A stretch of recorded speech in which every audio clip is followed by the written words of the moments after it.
Made with ingredients banned in Europe and known to the state of California to cause cancer, this is the Daniel and Natal Show.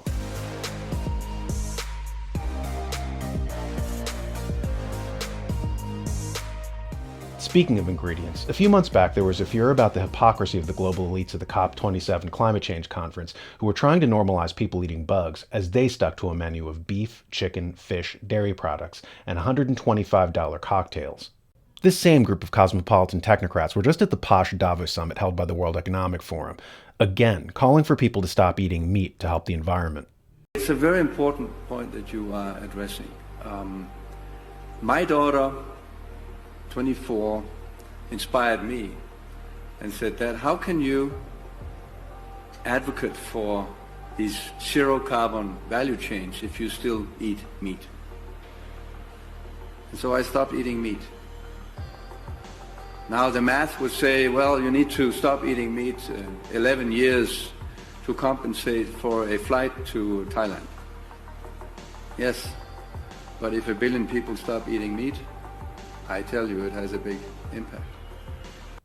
This behavioral inconsistency on the part of the elites is not, of course, limited to food. They also advocate for us to drive around in electric vehicles where the car seats are propped on top of dangerous EMF-emitting batteries comparable to a cell phone tower, while they themselves prefer to drive around in traditional gas-powered vehicles, as this interviewer found out when she talked to one of the chauffeurs, the VIPs. I just interviewed one driver. He was very nice, but he said it was stressful yesterday. Okay, now I'm going to interview one of the driver. He does not prefer to show his face, but agreed to the interview. I'm so grateful.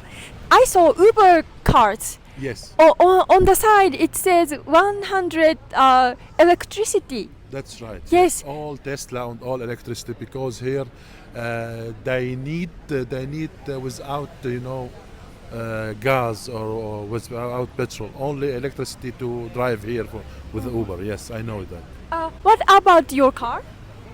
My car is normal because for VIP I cannot drive electricity auto. Yes. I had this question occurred to me. Yeah. That electricity cars, for example, Tesla, Yeah. many in other different countries, sometimes it like an accident or if there is no It's electricity. very dangerous because I locked out if you have some problem over the brand out. I just interviewed one driver. He was very nice, but he said it was stressful yesterday. But then I asked about the 100% electricity powered cars, and he said it's dangerous.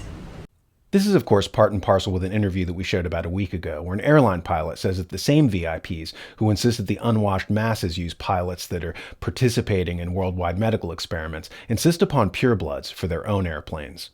And the US Freedom Flyers, Josh Yoder, he's the head president of the US Freedom Flyers. He said they're getting calls now from wealthy businessmen and companies to fly their executives around on business jets with unvaccinated crew. Now, they get the luxury of being able to choose because there are still a large amount of crew available in the United States who are not vaccinated because the companies they work for didn't mandate it. And Yes. these wealthy businessmen are requiring unvaccinated crew on their business jets. Now, passengers of an airline buy a ticket don't have that luxury. So basically, what we have here is an elite class of narcissists who want to enjoy the lifestyle you've grown accustomed to, while phasing it out for the middle class. Just like they want to phase out their pay, as Chrystia Freeland talks about at the World Economic Forum here. And this is what he said when I talked to him about what's going on in the American middle class. We demand a higher paycheck than the rest of the world. So if you're going to demand 10 times the paycheck, you need to deliver 10 times the value. It sounds harsh, but maybe people in the middle class need to decide to take a pay cut. Again, not untrue if you're looking at the dynamics of the global economy, but politically and socially, a very difficult thing. Essentially, as we discussed before, growth rates in the West were falling. Instead of making up profits via productivity, the elites decided to steal from the middle class. Basically, the average worker today, thanks to technology and the advent of email and fax machines, is 4 times more productive than a worker back in 1970. Did you get paid 4 times as much for that work that you put out? Of course not. You're actually making slightly less when adjusted for inflation than a worker in 1970, yet you're turning out 4 times the profits. All that extra money isn't going to you, but is going to the shareholder class. Since 1970, they've embezzled about $50 trillion from the working class by this method. As the global economy goes deeper into recession, and some think depression, their solution is to steal even more money from the middle class to keep up their lavish lifestyles.